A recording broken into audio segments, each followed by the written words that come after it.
Shabbat, Shavua Tov, Umevorach Rabotai, Besorot Tovot. On est aujourd'hui le 21 dans le mois de Shvat. Kaf Aleph, c'est les initiales en hébreu Kol Echad, ce qui veut dire on a un message aujourd'hui pour chacun de nous, car tout de suite après les 10 commandements, la paracha commence avec toutes les règles qu'on doit appliquer, et incroyable, hein. Première règle, premier sujet, c'est tous les règles d'esclavage. Quelqu'un qui est esclave, qui tiknea evet divri, 6 ans il va travailler, s'il ne veut pas sortir, on va le prendre l'oreille devant la mezouza, on va le percer l'oreille.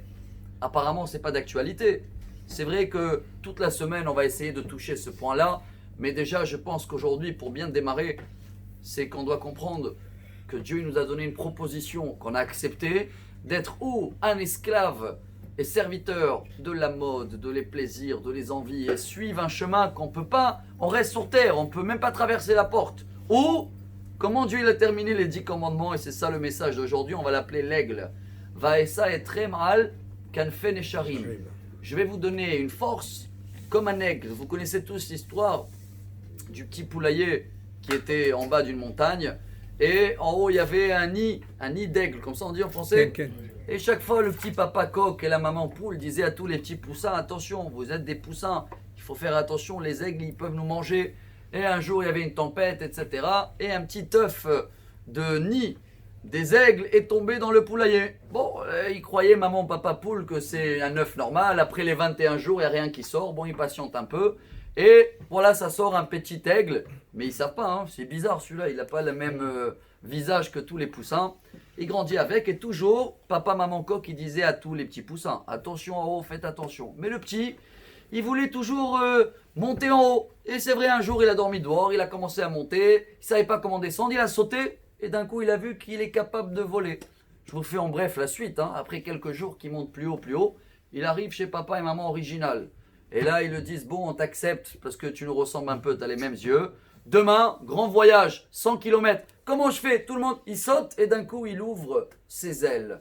Nous, le peuple d'Israël, il dit le Al-Shir HaKadosh, Rabbi Moshe Al-Shir, un grand rabbin il y a 500 ans. On a cette force-là d'être comme des aigles. Même si on a grandi dans une mode ou dans un mode de vie, esclavage, selon la mode, selon tout, si on comprend qu'on est des enfants de rois et qu'on est capable de s'envoler, de monter très haut, car l'aigle en hébreu, il s'appelle Nesher. Pour quelle raison? Rabbi Levi Yitzhak de Bardichov, il dit Nesher, ça s'appelle Nashar, Neshira.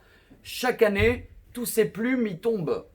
Et le roi David, dans le Télim 103, il nous apprend un titre Hadesh ka Nesher ne'orachi. On doit se renouveler comme l'aigle. Tellement il vole haut que le soleil, il le brûle, et il crame ses plumes, qu'une fois par an, il tombe et il se renouvelle. Mais ça a une condition. Plus il vole haut, plus il se renouvelle plus vite chaque année. Alors nous, on a eu cette force, on a eu ce cadeau. On est un peuple, Evekalkanesher, on dit tous les matins. Alors chers amis, la Torah, oui, elle démarre, et nous aussi on démarre la semaine, de ne pas être esclave à tout ce qui se passe dans le monde. Ça change comme la mode, ça nous coince, des obligations, je dois aller là, je dois m'habiller comme ça.